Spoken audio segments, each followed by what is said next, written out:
Good morning. Morning. Wanted real quick. I don't know if anyone's going to jump on and watch now, but I am here with Miss Sarah Cunningham. Yeah. And we are going to do just a really quick Q&A about our bond proposal that's coming up at the school. We both kind of invested a little bit of time in that, and we want to make sure that it's out in the public and all the questions that you have are accompanied with really good answers. So Sarah here, What is your role in the bond?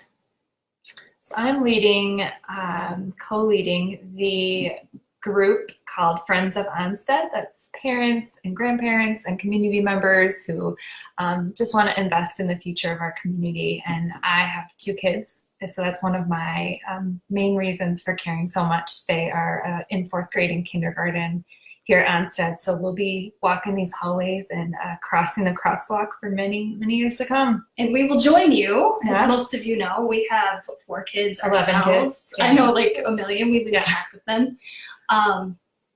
But it's, I think I want to target a lot of you parents of younger kids, because you really get a chance to invest in the lifetime of your kids' education at Onsted, because they have a number of years left to go.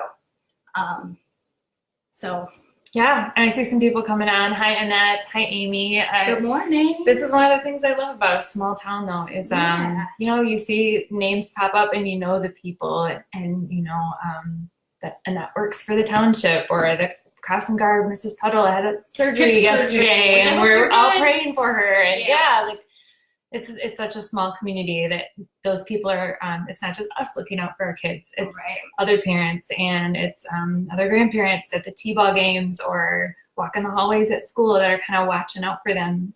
I love that. Yeah. Right. Very homey. We love it here. So if you've had a chance to go to any of our superintendent heads bond presentations, he's touched base on every little detail. We won't go into all of that today.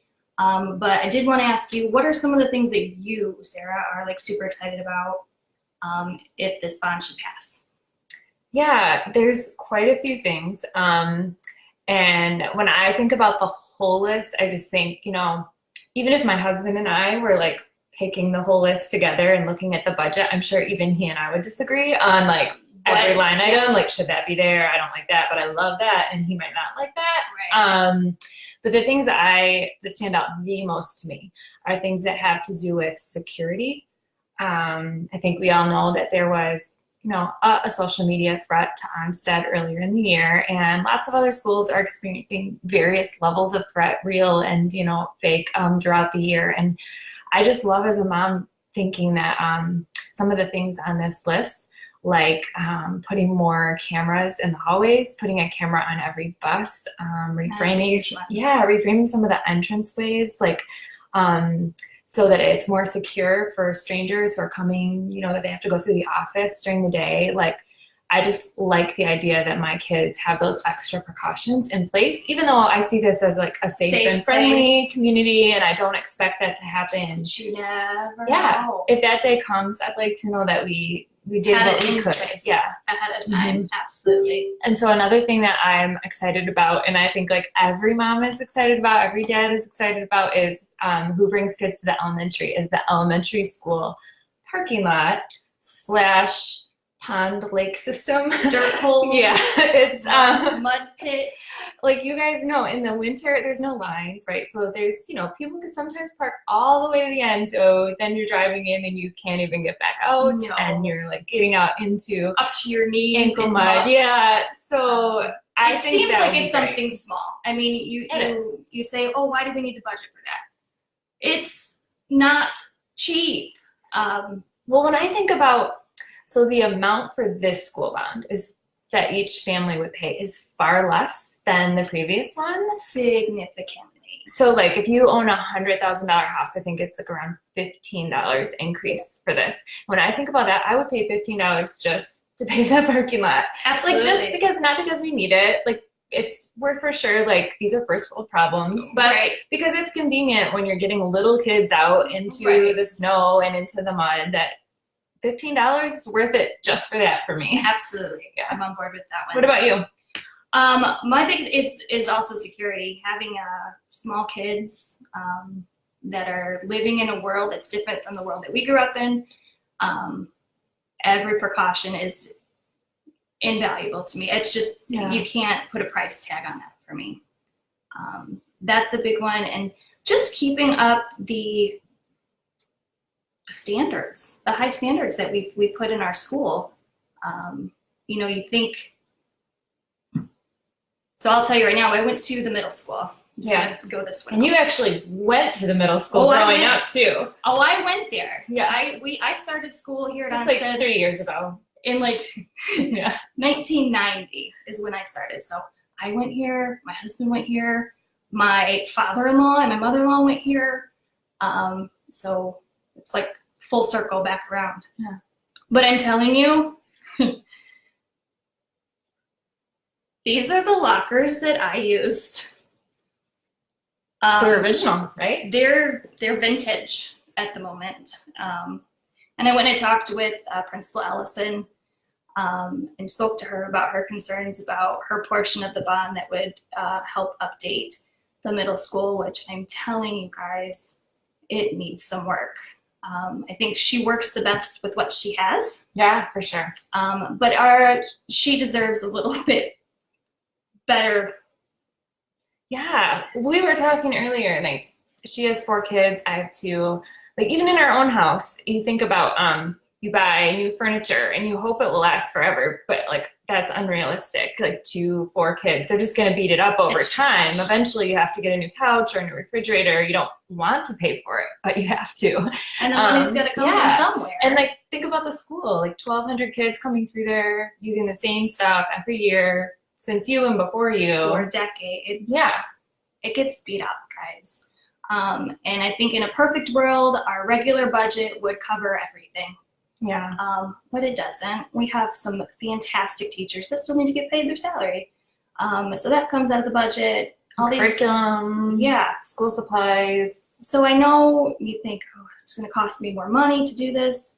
It's, from my personal standpoint, it's worth it. It's worth it for our kids. As a community, we all get to utilize all of these buildings. So if we're going to invest in it, it's something that we're using, we might as well do it. Yeah, and I think, you know, if it was hundreds and hundreds of dollars, like neither of us would be promoting this, right? Like we all grew up, or a lot of us grew up in like small towns here in like southern Michigan, and that wouldn't fit with our values. Like we're more practical than that, I guess. But this is like the cost of ordering a pizza, or I was thinking this morning, I was talking to someone online, it's like 2 matinee tickets to the movie. Like, yeah, it's like, nothing. Yeah, it's like I amount keep of telling money. people I would spend $16 on a food drive. Yeah. One food drive, and I give $20 for that, and it's great. Yeah, or jogathon. Yeah, it's. So I know, because I was thinking that too. Y'all hate taxes, right? Nobody wants to see their taxes go up, but the one area where I'm willing to spend that $15 extra, or where I don't want to take it back from, is our kids. Is here. Yeah. I mean, this is the center of our community. Oh, thanks, Jimmy. Yep, we're pretty tired. All these kids trying to get some stuff passed. Amy Loudon's jumping on there too, saying she totally knows because her daughter is already experiencing locker issues like that every day. And yeah, I know. Just to touch base again real quick, we're going to get a little bit of a glare, but this is not open because they want them to be. It's because the other lockers don't close. These poor kids. Just trying to find some better shots for you. This is standard for their locker situation right now. Now these were probably fine back in the day when I was in school and we weren't required to carry around there's just different requirements now for kids, and their bags, let's see if I can find a picture, do not fit in these little tiny spaces. You have to give me a second. So it crowds the hallway up. That's the average size of a kid's backpack. And does it look like it can fit in that locker? I'm gonna say no. You want to break everything inside it. Right. And they're kind of pieced together, as you can see there. Yes, they have a place to put their things. It's just not, it's not ideal. And they deserve better than that. When our kids are happy in school, they're learning more in school. To have to come in, I had a video of a little girl, not little, middle school age. She was late for class because she couldn't get into her locker. And that can affect anybody's day. Yeah, and I think like for big picture for me, like most of us chose to raise our kids here for a reason. Like we wanted this kind of community feel, and for me, if you say you believe in that, then you can't just say you believe in it with your mouth, right? Like I think most of us believe you have to believe that sometimes people made sacrifices for us when we were growing up. People at different times in my academic career, people paid more taxes so that my school could benefit, so that things at my school got improved. And I feel like this is our chance to do the same thing for our kids. We'll pay it forward. In fact, we were talking earlier, there's even a few schools in this area where small towns are just struggling. And a couple of them have even had to combine over time, right? They've had to take what used to be these tiny community schools and put them together, and kids have to be bused a lot further away, and it's harder for parents to get to, events to see their kids participate in sports or, academic programs. And I think most of us want to make our school an attractive place to stay for the people who live here for generations, so that Onsted Community School stays Onsted. Yeah, and we want to grow. We want to welcome people and join this fantastic community we live in. Yeah. We want to make our school an appealing place to come. So what do you feel like, what's the response in the community like you felt so far as we've talked about this? So far, I've heard really great response on my end. A lot of, because I'm friends with a lot of parents of younger kids, they see it as a plus, and they don't mind having to spend that extra $15-20 a year to get what they want accomplished. I will say, I know that we had a bond proposal in 2016 that did not pass. Yeah. I voted no on that. It was a lot more money. It was like triple, quadruple the amount. Yeah. Payment wise, it was the same funds. It was like 12 million something. Yeah. So same amount, but I think the way that bond was written, the way it was allocated, seemed a little frivolous. It was like, new sports complexes and sports fields and things that I don't think the community saw as vital. So I voted no on that one, I'm sorry.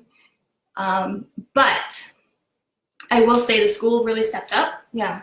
They received some grants. They took out a 0% loan for the solar field, right? Yeah. That has taken out a huge portion of energy. And savings that they went out on their own and did. Yeah. Which I think is great. Yeah.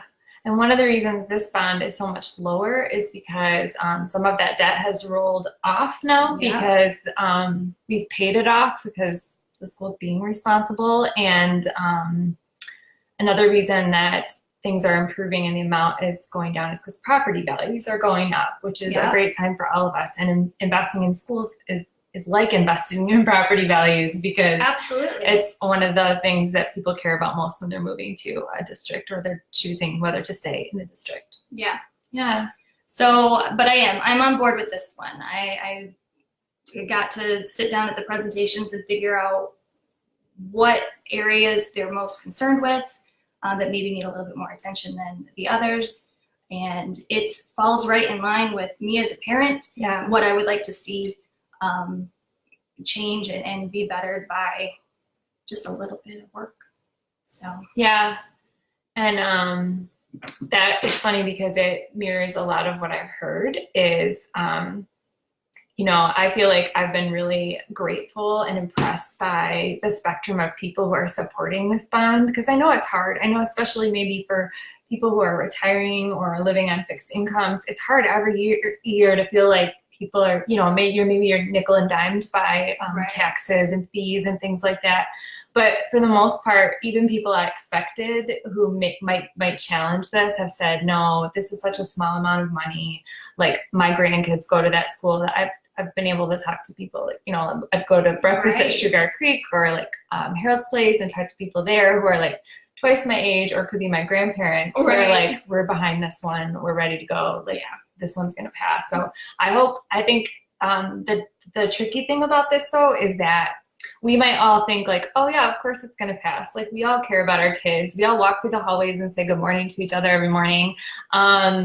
But if we all think, of course it's going to pass and we don't go, then it could risk not passing. Yeah. So Cambridge Township building is where every single person, no matter what district you live in or zone you live in, you go to Cambridge Township building on May 7th. And if anyone could just take a few minutes, and those lines are short there, don't you think? Super fast. They're pretty efficient. They'll get through it. And this is the only thing on the ballot. That's right. It's going to take you literally 5 minutes to check in, put your vote either way, and be done with it. Which this is a good time to even mention the vote and eat thing, because if you do that, like after school, you take your kids down there, let them see you vote, because we want to teach our kids. Important. Yeah. I've actually pulled my oldest out of school so that she could go to vote with me in previous elections, and I think it's super important. So if you could take your kids, nobody minds that your kids are crawling on the floor, acting a fool. They're just glad to see you there. So our voting is May 7th. Yeah. I know there's a few more bond presentations, I think. There's one next Tuesday at the Elementary Media Center at 6:30. Okay. So that's one of the remaining ones. And Steve Head, the superintendent, is also traveling around to different community groups and just answering questions. So I'm sure there's going to be plenty of chances for you to connect with him. And you can also just call his office if you have a question, or check the school website, which has a lot of detail, like probably more detail than most of you want, that you could go through. It's all and see. And if you do go and vote on May 7th, so many local businesses have stood behind this and have offered really good savings at their restaurants that day. So basically all the places in town, so like Sugar Creek and Harold's Place, Johnny's Pizzeria, Clubhouse Pizza, they have all reduced the kids' meals in their restaurants, or taken like 1% off the bill. So they want to. You have that little "I voted" sticker. Take your "I voted" sticker. Easy. Which you want to take anyways, because it's cool to have an "I voted" sticker. Yeah, my kids are claiming those. They love it. Any other questions? Always, you're welcome. I know Mr. Head has opened his doors. Call him, email him. I know any of the educators. I know Mrs. Ellison has said that she welcomes any questions. If you have concerns about a specific building, I think our principals and staff are open to answering any questions. I just encourage everyone to look at this as a community, just like a family, where you have to sometimes you make compromises and you do what's best for the whole, even if you don't. There might be one thing in there that you don't like personally. Like there's definitely things in there that don't mean that much to me, but might mean something to Courtney. Like for me, $15, $20, $30 a year to invest in all the other things that I do care about is completely worth it. Yeah. So I just encourage everybody to come out and let's vote together to support our schools, because we want to keep our community the great place that it is. You're right, PJ. Just supporting our schools will keep our community strong. And Stephanie Lewis, I saw she was saying how Onsted has one of the largest busing districts, and one of the things on the bond is I think 9 new buses, or 10 maybe? 9 to 10 brand new buses. And they, some of our buses are really old. Like we have a great mechanic here in the community who has kept buses running for a long time. Probably works a little harder than he should. Yeah, but it's like very saving money for the district, that, with the roads being the way they are, and just a few snow days this year, just a couple. One or two. Handful. The roads are not always in the best condition, so it'd be great to get them some new buses too. I appreciate that, Stephanie. Cool. Well, thanks So, everybody for yeah, tuning thanks for in. coming. Feel free to share this if you think it would be helpful for people listening to learn more about the bond. Absolutely. Hope you guys have a great day, and we'll see you at the voting booths Yep. May 7th. May 7th. Bye. Cambridge.